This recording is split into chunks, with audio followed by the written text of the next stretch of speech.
सृजित होंगे। तो 31 जुलाई 2027 में सृजित होंगे सभी रोजगार। तो आपको बता दें कि कल कैबिनेट की बैठक हुई थी और इसी बैठक के दौरान इस योजना को मंजूरी दी गई थी। तो 3.5 करोड़ से ज्यादा रोजगार इस योजना के तहत सृजित होने वाले हैं। तो ये बड़ी अपडेट इस वक्त आप तक पहुंचा रहे हैं, जहां पीएम विकसित भारत रोजगार योजना आज से लागू होने वाली है। तो आपको बता दें कि कल मोदी कैबिनेट की बैठक थी और इस बैठक में ये अहम फैसला कल लिया गया।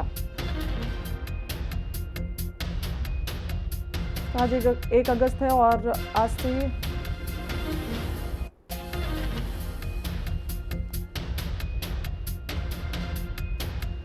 तो बड़ी अपडेट इस वक्त की आप तक साझा कर रहे हैं, जो आज से प्रधानमंत्री विकसित भारत रोजगार योजना लागू होने वाली है। आपको बता दें कि मोदी के आगे बढ़ते हैं, जो आज दिल्ली एनसीआर में बड़ी मॉक ड्रिल होने वाली है। दिल्ली, हरियाणा, यूपी के चयनित जिलों में मॉक ड्रिल का आयोजन किया जाएगा। आपको बता दें कि दिल्ली के 11 ऐसे जिले होंगे जहां आज मॉक ड्रिल किया जाएगा। हरियाणा के 5 और यूपी के 2 जिलों में आज मॉक ड्रिल होगी। वहीं मॉक ड्रिल में एनडीएमए और सशस्त्र बलों के जवान भी शामिल होने वाले हैं। भूकंप और औद्योगिक रासायनिक हादसों में निपटने की तैयारी की जा रही है। कि बड़ी अपडेट इस वक्त आप तक पहुंचा दें, जहां दिल्ली, हरियाणा, यूपी समेत कई जगह आज मॉक ड्रिल होगी। तो यूपी के 2 जिले ऐसे होंगे जहां मॉक ड्रिल होने वाली है। आपको बता दें कि इसमें दिल्ली एनसीआर में खासकर बड़ी मॉक ड्रिल होने वाली है। तो ये बड़ी अपडेट इस वक्त आप तक साझा कर रहे हैं, जहां दिल्ली, हरियाणा समेत उत्तर प्रदेश में मॉक ड्रिल का आयोजन किया गया। दिल्ली के 11 और हरियाणा के 5 जिले होंगे जहां पर ये मॉक ड्रिल की जाएगी। तो यूपी के 2 जिले होंगे जहां मॉक ड्रिल होगी। एनडीएमए और सशस्त्र बल जवान भी इस दौरान शामिल होंगे। आगे बढ़ते हैं, जो आप बिहार में आज से मुफ्त बिजली योजना शुरू होने जा रही है। हर महीने 125 यूनिट तक बिजली मुफ्त मिलेगी। तो आपको बता दें कि 1.86 करोड़ बिजली उपभोक्ताओं को मिलेगा इससे सीधा फायदा। तो बड़ी जानकारी इस वक्त बिहार वालों के लिए।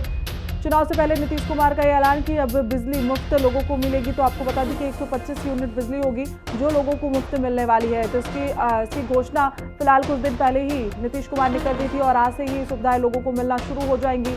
तो ये बड़ी पहल कह सकते हैं नीतीश कुमार की तरफ से। चुनाव से पहले ये बड़ा दाव है, जो लोगों को 125 यूनिट तक की मुफ्त बिजली आज से मिलने की शुरुआत हो चुकी है। तो 1.86 करोड़ रुपए की ये बिजली मुफ्त दी जाएगी। तो बिहार में आज से मुफ्त बिजली योजना की शुरुआत होने वाली है।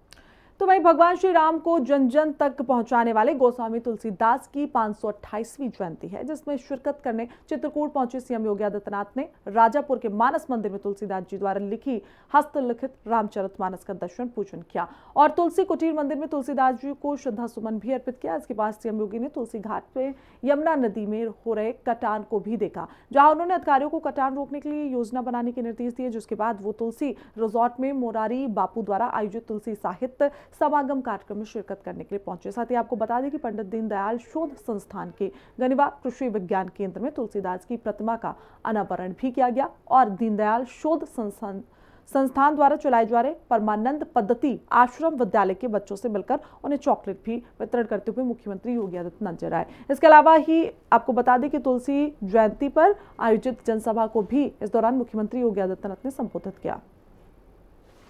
श्री रामचरितमानस के रचयिता तुलसीदास जी की जन्म जयंती 528वीं है और इस जन्म जयंती पे शिरकत करने के लिए सूबे के मुखिया योगी आदित्यनाथ पहुंचे थे। योगी आदित्यनाथ जी ने चित्रकूट के कायाकल्प के साथ साथ रामघाट और राजापुर के घाट के भी कायाकल्प की घोषणा की है। योगी आदित्यनाथ जी ने मंच से कहा है कि जो यमुना नदी का जो तट है वहां पे रिवर फ्रंट बनाया जाएगा। साथ ही उन्होंने आज जो कार्यक्रम किए हैं वो इस तरीके से हैं कि जो सबसे पहले जब चित्रकूट पहुंचे राजापुर के घाट पहुंचे हैं तो गोस्वामी तुलसीदास जी के मंदिर पे पहले पूजा अर्चन किया है। साथ ही रामचरितमानस जो रखी हुई है उसका अवलोकन किया है। उसके बाद संत मुरारी बापू बापू की जो सम्मेलन है उसमें गोष्ठी में शामिल हुए हैं और उसके बाद तुलसी कृषि केंद्र गनीवा में आकर के जो गोस्वामी तुलसीदास जी की दिव्य प्रतिमा है उसका भी अनावरण किया है। इसके साथ ही जो चित्रकूट के राजापुर में जो प्रख्यात समाज सेवी नानाजी देशमुख द्वारा परमानंद आश्रम पद्धति का जो विद्यालय है जिसमें एससी और एसटी समाज की बच्चियां पढ़ती हैं 1 से 5 तक है, उसको कक्षा 1 से कक्षा 10 तक बढ़ाए जाने की घोषणा भी की है। इन सब को लेकर के चित्रकूट राजापुर के लोगों में खासा उत्साह है क्योंकि बतौर मुख्यमंत्री आजादी के बाद योगी आदित्यनाथ पहले मुख्यमंत्री हैं जो राजापुर के तुलसीदास जी की जन्मस्थली पर पहुंचे हैं और यहां पे लोगों को संबोधित किया है। इसको लेकर के जनता में बेहद उत्साह है। जियाउल हक, हिंदी खबर, चित्रकूट। गोस्वामी तुलसीदास जी की जयंती है और कोई भी मुख्यमंत्री राजापुर पहली बार आया, तो इसके लिए आदरणीय योगी जी का बहुत बहुत धन्यवाद। यहाँ गनीवा में तो पूर्व माने तत्कालीन प्रधानमंत्री आदरणीय अटल जी आए थे, रतन टाटा आए थे, राज्यपाल विष्णुकांत शास्त्री जी आए थे, कल्याण सिंह जी खुद आए थे जो अपना अनुसूचित जाति के बच्चों का विद्यालय चलता है। विद्यालय बने बिना, शुरू हुए बिना चेक लेकर आए थे नाना जी के लिए। तो सारे लोग यानी यहाँ के बारे में तो कुछ कहना नहीं है, लेकिन आदरणीय योगी जी आए। राजापुर का भी उन्होंने बाकी अयोध्या हो, मथुरा हो, काशी हो, चित्रकूट भी सभी तीर्थों के उन्नयन के लिए, धार्मिक स्थान सभी के लिए तो वो लगे हुए हैं। तो फिर वो हम लोगों का आग्रह था कि यहाँ भी आएंगे। तो एक सबसे बड़ी बात कही जो अपना अनुसूचित जाति के बच्चों का 5वीं तक का परमानंद आश्रम पद्धति विद्यालय, तो अभिभावकों की भी इच्छा थी, बच्चों की भी इच्छा थी। तो चलिए आगे बढ़ते हैं। जो लखनऊ के अवध विहार योजना में प्रधानमंत्री आवास योजना PMAY के तहत बने फ्लैटों में पानी की जबरदस्त किल्लत नजर आ रही है। प्रधानमंत्री आवास योजना के 900 से ज्यादा फ्लैटों में 1 हफ्ते से पानी गायब है, नल सूखे पड़े हैं, महिलाएं, बच्चे और बुजुर्ग बेहाल नजर आ रहे हैं। बिना नहाए स्कूल जाने को बच्चे मजबूर हैं, दफ्तर नहीं लोग पहुंच पा रहे हैं। पानी की एक एक बूंद को लोग तरसते हुए यहाँ नजर आए। आवास विकास परिषद पर अनदेखी के कई आरोप भी यहाँ के लोगों ने लगाया। लोगों का आरोप है कि शिकायत करने पर भी फ्लैट रद्द करने की धमकी दी जा रही है। प्रशासन की ओर से अब तक कोई जवाब फिलहाल लोगों को नहीं मिला।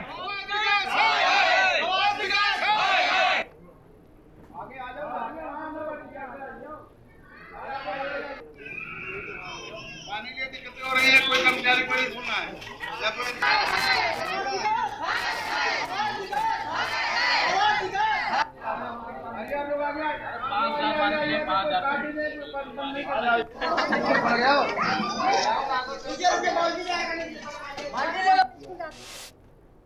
तो वहीं गाजियाबाद के थाना क्रॉसिंग रिपब्लिक क्षेत्र में एक सनसनीखेज हत्या का मामला सामने आया। पुलिस ने मात्र 10 घंटे से कम समय में खुलासा भी इस हत्या का कर दिया। अपनी तत्परता और दक्षता का परिचय दिया।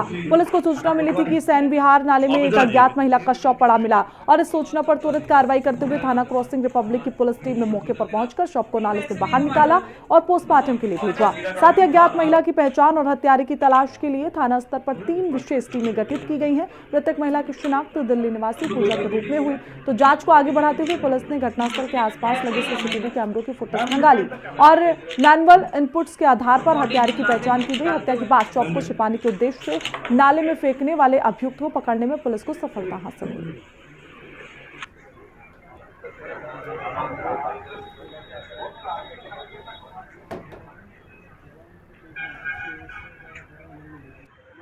दिनांक 28/7/2025 को पीआरबी की सूचना के अकॉर्डिंग 1:30 बजे के आसपास ये हमें पता चला कि नाले में क्रॉसिंग रिपब्लिक थाने में एक शव पड़ा है। फिर जब हमारी टीम वहाँ पे पहुंची और शव की हालत बहुत ही दयनीय स्थिति में थी और उसमें मैगेट्स भी थे, फिर उसको बरामद करके पीएम के लिए भेज दिया गया। तुरंत हमारे द्वारा 3 टीमों का गठन किया गया जो इसकी शिनाख्त में लगी और साथ में सीसीटीवी फुटेज दिखवाए गए। सीसीटीवी फुटेज देखने के आधार पर हमें ये पता चला कि इस घटना को जो है 26 तारीख के सुबह 4 बजे के आसपास अंजाम दिया गया और जब हमने इसको बैक ट्रेस किया तो हम मर्डर तक पहुँचे। इस लेडी का नाम जो है पूजा सिंह था, जिसको करीब भाभी के नाम से भी जाना जाता है और जो मर्डर है उसका नाम नजर मोहम्मद है।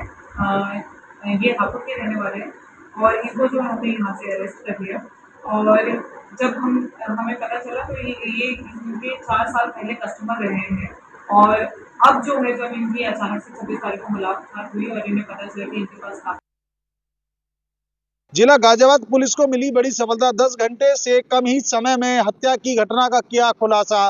पुलिस को मिली सूचना पर सैनी विहार नाले में एक अज्ञात महिला का शव पड़ा मिला। इस सूचना पर कार्रवाई करते हुए क्रॉसिंग रिपब्लिक पुलिस टीम ने मौके पर पहुंचकर शव को नाले से बाहर निकालकर पोस्टमार्टम के लिए भेज दिया। हत्यारे की तलाश में पुलिस जुट गई। पुलिस ने 3 टीमों का गठन किया और उसके बाद एक आरोपी को भी पुलिस ने गिरफ्तार कर लिया है। जिला गाजियाबाद से विमल स्वामी, हिंदी खबर के लिए। तो देखिए, ये यूपी के गाजियाबाद की खबर थी, जहां 10 घंटे में महज पुलिस ने बड़ा खुलासा किया। जहां आपको बता दें कि कल पुलिस को एक शव मिला था महिला का, तो सनसनीखेज हत्या का खुलासा गाजियाबाद पुलिस ने करते हुए।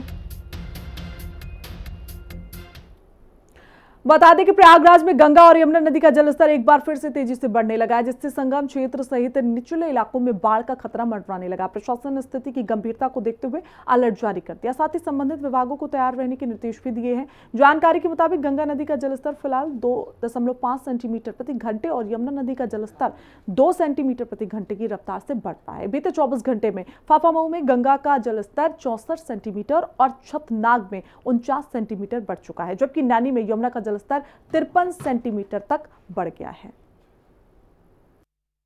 प्रयागराज में एक बार फिर से गंगा और यमुना नदी अपने उफान पर है और इस वक्त हमारी जो मौजूदगी है वो संगम रिवर फ्रंट रोड पर है। तस्वीरों में आप देख सकते हैं कि ये पूरा इलाका अब पूरी तरीके से जलमग्न हो चुका है और तस्वीरों में हम आपको दिखा रहे हैं कि देखिए अब जो पानी है वो लोगों के घरों तक भी पहुंच गया है, यानी कि अब लोग घरों से बाहर निकलना बंद कर दिए हैं। क्योंकि जो रोड आप देख रहे हैं ये रोड पूरी तरीके से संगम को जोड़ती है, लेकिन जिस तरह से पानी लगातार 2 से 3-4 दिन में काफ़ी तेज़ी से पानी बढ़ा है, तो तस्वीरों में आप देख सकते हैं कि जो पूरा इलाका है अब पूरी तरीके से आज जलमग्न कर दिया गया है और प्रशासन की तरफ से इसको पूरी तरीके से यहाँ पर बैरिकेड भी कर दिया गया है ताकि उधर से आने वाले जो लोग हैं इस पानी में बिल्कुल भी ना जाएं। आप नावों को भी देख सकते हैं कि किस तरह से नावें जो है वो बीच में खड़ी हैं, लेकिन तस्वीरों में हम आपको दिखा रहे हैं कि सामने का जो इलाका है वो छोटा बघाड़ा इलाका है, क्योंकि जिस तरह से अब धीरे धीरे गंगा और यमुना का जलस्तर बढ़ रहा है, पानी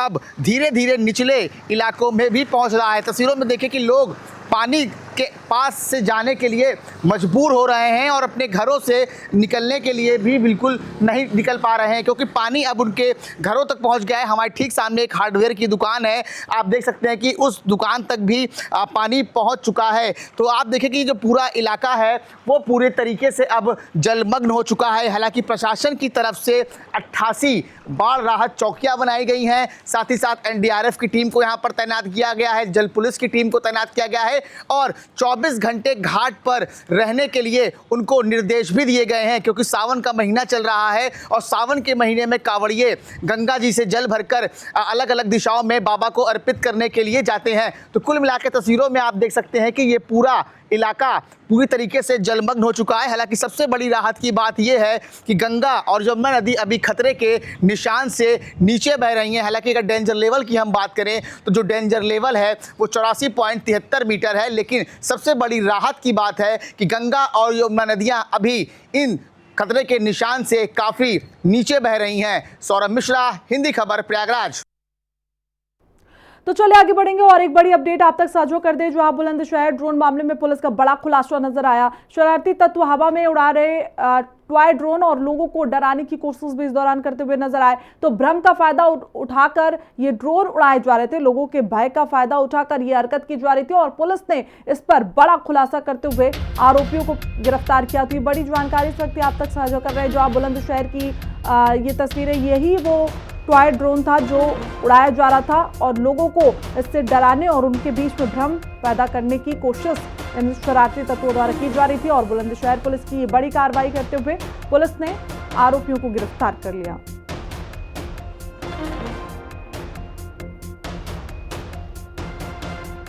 तो आपको बता दें कि गांव वालों के मन में ये भ्रम फैलाने की कोशिश की जा रही थी, जिसके बाद गांव वाले डरे नजर आ रहे थे। उन्होंने पुलिस को शिकायत भी की। उसके बाद ही पुलिस की बड़ी कार्रवाई, जहां शरारती तत्व हवा में लगातार टॉय ड्रोन उड़ाते हुए नजर आ रहे थे और पुलिस ने उन पर कार्रवाई करते हुए फिलहाल उन्हें गिरफ्तार कर लिया। ये तस्वीर भी उसी टॉय ड्रोन की है जिससे लोगों को डराने की कोशिश की जा रही थी। तो लोगों के अंदर जो भय था उसका फायदा उठाकर लोगों को कुछ शरारती लोग डराने की कोशिश कर रहे थे, जिसके बाद एक तरह का खिलौना ड्रोन है जो कि मार्केट में 600-700 रुपए में मिलता है और इसको आमतौर पे बच्चे यूज़ करते हैं। और ये खिलौना ड्रोन जो है ये आप देखें ये इस टाइप का छोटा सा जो होता है और इसमें कोई कैमरा नहीं होता है। ये सिर्फ एक खेलने की विषय वस्तु है और इसको आमतौर पे बच्चे जो है मार्केट से ख़रीदकर और आसपास के जो गांव हैं या कस्बा देहात में है उसमें उड़ाया जाता है। ये किसी भी प्रकार का जो वास्तविक ड्रोन होता है जो कैमरे से युक्त होते हैं उस तरह का ड्रोन नहीं है। यह भी अफवाह फैलाई जा रही है कि रात्रि में चोरों और नकबजनों द्वारा इस ड्रोन का इस्तेमाल कर चोरी और नकबजनी की घटना को अंजाम दिया जा रहा है, जो कि सरासर जो है भ्रामक है और इसमें कोई तथ्य नहीं है। ये बिल्कुल एक तरह का खिलौना ड्रोन है। मौके पे जब कोतवाली देहात की पुलिस टीम ग्राम ताजपुर में पहुंची तो उसने मौके से ये खिलौना ड्रोन बरामद किया है। पश्चिमी यूपी के अलग अलग ज़िलों में रात के वक्त में ड्रोन देखे जाने और उसके साथ किए जाने वाले डरावने दावे मामले में बुलंदशहर पुलिस की ओर से एक चौंकाने वाला खुलासा किया गया है। दरअसल बुलंदशहर एसपी सिटी द्वारा एक प्रेस वार्ता करते हुए एक टॉय ड्रोन यानी एक खिलौना दिखाया गया, जिसमें पुलिस की ओर से दावा किया जा रहा है कि ये खिलौना बुलंदशहर की देहात कोतवाली पुलिस ने रात में ताजपुर गांव में ड्रोन देखे जाने के दावे के बाद मौके पर पहुंचकर बरामद किया है। आपको बता दें कि ये खिलौना रात में एक ड्रोन की तरह उड़ता है। इसमें एक लाइट होती है, जिस तरह की लाइट लगातार सोशल मीडिया में वायरल किए जा रहे वीडियोज़ के साथ में भी दिखाई पड़ती है। सीधे तौर पर आप इसे ऐसे समझ सकते हैं जैसे बच्चा एक खिलौना हेलीकॉप्टर लेकर अपने रिमोट कंट्रोल से उसे आसमान में हवा में उड़ाता है। इसी तरह से ये खिलौना ड्रोन भी हवा में उड़ाया जाता है। हालांकि पुलिस की ओर से ये भी कहा गया है कि ये महज खिलौना होता है और इसके अंदर कोई कैमरा नहीं लगा होता है। आप ये भी समझ सकते हैं कि पुलिस ये दावा कर रही है कि लगातार जो भ्रामक सूचनाएं सोशल मीडिया पर फैलाई जा रही हैं और लगातार रात में ड्रोन से चोरी, हत्या जैसी घटनाओं को वारदातों को अंजाम दिए जाने के भ्रामक दावे किए जा रहे हैं, तो उसके बाद कोई भी व्यक्ति बिना किसी जानकारी के महज एक बार ये कहने पर यकीन कर लेता है कि आसमान में ड्रोन उड़ाया जा रहा है। तो ऐसे में बुलंदशहर पुलिस की ओर से ये अपील भी की गई है कि यदि आपको इस तरह की भ्रामक सूचना मिलती है तो उस पर यकीन करने की कतई ज़रूरत नहीं है। साथ ही पुलिस ने ये भी बताया, चूँकि बुलंदशहर दिल्ली से महज 70 किलोमीटर दूर है, ऐसे में यहाँ जो दिल्ली का इंदिरा गांधी एयरपोर्ट है वहाँ कई फ़्लाइट लैंड करती हैं। जब वो लैंड करती हैं तो उनकी जो ऊंचाई है वो काफ़ी कम होती है। रात के वक्त में फ़्लाइट देखकर भी लोग उसे ड्रोन जैसा बताने लगते हैं और ड्रोन उड़ाने का उनकी ओर से दावा किया जाता है। अपने सहयोगी चांद मलिक के साथ में साजिद सैफी, हिंदी खबर, बुलंदशहर। तो चलिए आगे बढ़ेंगे। जो गाजियाबाद में 24 जुलाई को हुई ज्वेलर्स की दुकान की लूट, पुलिस ने पोल खोल दी है इसके और लूट का सीसीटीवी भी आप सामने आ चुका है, जिसमें ब्लिंकेट और स्विगी के ड्रेस पहने दो लुटेरों ने लूट की वारदात को अंजाम दिया था। पुलिस ने मुठभेड़ में जहां 2 बदमाशों को पकड़ा है, वहीं उनके 2 साथी बाद में पकड़े गए। बिहार का रहने वाला एक आरोपी और लूट का एक प्लानर अभी फरार है।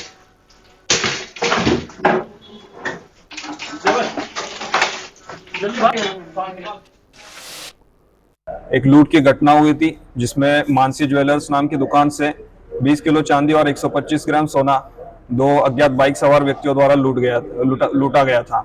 घटना का तुरंत ही संज्ञान लेते हुए टीमों का गठन करके एफआईआर पंजीकृत करके इसके अनावरण के लिए प्रयास जारी किए गए थे। उसी के अंतर्गत आज टोटल 4 अभियुक्त इसमें जो शामिल थे उनको गिरफ्तार किया गया है, जिसमें से कपिल और जो मनीष है ये मुठभेड़ के दौरान गिरफ्तार हुए हैं और एक मेहताब और दीपू, इन दोनों को गिरफ्तार किया गया है। इनसे पूछताछ करने के बाद ये तथ्य सामने आए कि इसमें जो कपिल और मनीष थे, इन दोनों द्वारा स्विगी और ब्लिंकिट के कपड़े पहन के इस घटना को अंजाम दिया गया था। ब्रज बिहार में मानसी ज्वेलर्स के यहाँ लूट होने पर आज पुलिस ने खुलासा कर दिया है। आइए जानते हैं सर से क्या क्या चीजें बरामद गई है और किस तरीके से खुलासा। और देखिए 24 जुलाई को थाना लिंक रोड में मानसी ज्वेलर्स के यहाँ लूट हुई थी। घटना का सूचना मिलते ही तुरंत एफआईआर पंजीकृत करके टीमों का गठन करके प्रयास जारी किए गए थे। उन्हीं प्रयासों को आज हमने 4 अभियुक्तों को गिरफ्तार किया है, जिसमें से 2 अभियुक्त कपिल और मनीष ये मुठभेड़ में गिरफ्तार हुए हैं और मेहताब और दीपू इनको सूचना के आधार पर गिरफ्तार किया गया है। इसमें पूछताछ में ये सामने आया कि कपिल और मनीष ने ब्लिंकिट और स्विगी के कपड़े पहन के इस घटना को अंजाम दिया था। इनकी प्लानिंग 4 दोस्तों द्वारा की गई थी, कपिल, मनीष, मेहताब और अभिषेक। और इनके द्वारा जो बाकी के 2 अभियुक्त हैं, जो दीपू और जो एक अन्य है, इनके द्वारा ये माल बेचने में मदद की गई थी। सर उससे भी पहले ये कई घटना कर चुके हैं। देखिए इनका आपराधिक इतिहास है, 2-3 घटनाएं ये दिल्ली में कर चुके हैं और उसमें भी ये दिल्ली में घटना करके बिहार में सामान बेच चुके हैं। जिला गाजियाबाद से विमल स्वामी, हिंदी खबर। आगे बढ़ेंगे जो अमेरिका के शिकागो में गायत्री ज्ञान मंदिर इस्कॉन द्वारा गुरु पूर्णिमा के मौके पर कार्यक्रम का आयोजन किया गया, जिसमें डॉक्टर चिन्मय पंड्या और शैफाली पंड्या बतौर चीफ गेस्ट वहां पर मौजूद रहे। कार्यक्रम में करीब 400 लोगों ने भाग लिया। दूर दूर से आए लोगों ने गायत्री मंच पर चर्चा की और इस कार्यक्रम में गायत्री मंच का असली मतलब समझाया गया। गुरु पूर्णिमा क्या है, गायत्री मंत्र महामंत्र कैसे है, वुमेन एम्पावरमेंट जरूरी क्यों है, जैसे मुद्दों पर कई चर्चा इस दौरान हुई। The Hindu faith and the teachings of Param Pujya Gurudev. प्रणाम गुरुदेव, नमस्कार। मेरा मैं बहुत ही मैं स्पीचलेस हूँ एक्चुअली। आज मैं हिंदी खबर जो ग्लोबल अभी हो गया है तो उसके विषय में बात करना चाह रही थी आपसे। अब हम जो है ग्लोबली आज आप भी टूर करके आ रहे हैं सेंटेनरी सेलिब्रेशन माँ का, जो हम सेलिब्रेट करने वाले हैं। और आज गुरु पूर्णिमा का दिवस था, उसके विषय पे आप शिकागो में आए और शिकागो में पूरे अमेरिका से काफ़ी लोग आए हैं। न्यू जर्सी से जब बात करते हैं, शिकागो वो पावन धरती जिसका आपने मेंशन भी किया कि स्वामी विवेकानंद आए थे, विनिपेग से शिकागो आए और आज आपकी भी यात्रा। मेरा बहुत बहुत प्रणाम आपको। हम लोगों के लिए बड़े सौभाग्य का विषय है। एक बड़े ही महत्वपूर्ण उद्देश्य को लेकर आज हम लोगों का आगमन यहाँ हुआ। जो अगला वर्ष है वो गायत्री परिवार ही नहीं बल्कि मानवता के लिए एक अभूतपूर्व दृष्टिकोण को लेकर के आ रहा है। अखंड दीपक के प्राकट्य के 100 वर्ष, गुरुदेव की तप साधना के 100 वर्ष, वंदनीय माता जी के अवतरण के 100 वर्ष, इन तीनों सौभाग्यों की त्रिवेणी को हम लोग अगले वर्ष मनाने जा रहे हैं। और उसके प्रतीक के रूप में वो अखंड दीपक जिसको अहर्निश जलते हुए आज 1926 से अहर्निश जलते हुए 99 वर्ष हो गए, उसके कलश को लेकर के हम लोग यहाँ शिकागो पहुँचे। वो पवित्र भूमि जहाँ स्वामी विवेकानंद बने। और ये भी एक सौभाग्य रहा कि हम लोगों की यात्रा का जो क्रम है वो वही रहा जो कभी उनका रहा था। वो विनिपेग आए थे, उसके बाद शिकागो आए। हम लोग भी कल रात्रि को विनिपेग के कार्यक्रम में थे और आज यहाँ शिकागो के कार्यक्रम में है। तो एक हर दृष्टि से सौभाग्य का विषय, और हम लोग यही चाहेंगे कि वो जो ज्योति है वो सही अर्थों में लोगों के व्यक्तित्व में प्रकाश का कारण और आधार बने। मैं बदलूंगा, युग बदलेगा। युग निर्माण की बात करें, आज के युग में जब हम बात करते हैं पॉपुलेशन 8 बिलियन हो चुका है और कितनी जगह पे हम जो है युद्ध और वार देख रहे हैं। बट लेकिन जब बात करते हैं माँ गायत्री की है, जो महामंत्र है वो कितनी शांति देता है। Personally speaking, I am just telling and we pray to माँ गायत्री कि वर्ल्ड में अब जो है मीन्स, और भारत के नेतृत्व में, भारत एक विश्व गुरु है और जो 4थे नंबर की बन चुका है और 3रे नंबर की ओर जा रहा है, तो उस विषय में आपसे जानना चाहूँगी। बिल्कुल, आज के समय की समस्याएं 2 ही हैं। एक तो व्यक्ति गलत सोच रहा है, अचिंत्य चिंतन, जो नहीं सोचना था वो सोचने लग गया, जो नहीं करना था वो करने लग गया। और व्यक्ति की सोच को सही राह पर लाने का एकमात्र आधार गायत्री का मंत्र है। सद्बुद्धि की देवी माँ गायत्री, सन्मार्ग के देवता यज्ञ। इसीलिए भारत संस्कृति का नारा रहा, देव संस्कृति के निर्माता यज्ञ पिता गायत्री माता। इन्हीं 2 चीज़ों को आधार बनाकर पूज्य गुरुदेव ने गायत्री परिवार बनाया कि सद्बुद्धि रहे, सद्कर्म रहे, अच्छे कर्म करें और अच्छा सोचें। इन 2 के आधार पर आज जो यात्रा चली है वो यदि 16 करोड़ गायत्री परिजनों को बदल सकती है तो निश्चित रूप से पूरे विश्व को बदल सकती है। तो आज 16 करोड़ गायत्री परिजनों का गायत्री परिवार, 5000 से ज़्यादा केंद्रों का गायत्री परिवार, 80 से ज़्यादा देशों में शाखा वाला गायत्री परिवार, वो यही प्रार्थना करता है कि यदि 16 करोड़ को सद्बुद्धि आ सकती है तो निश्चित रूप से अन्य को भी आ सकती है। बहुत बहुत आभार हमसे बात करने का, धन्यवाद। धन्यवाद दीदी। चलिए फौरन लौटूंगी कुछ खबरों के साथ, वक्त एक छोटे से ब्रेक का। देखते रहिए हिंदी खबर। नमस्कार।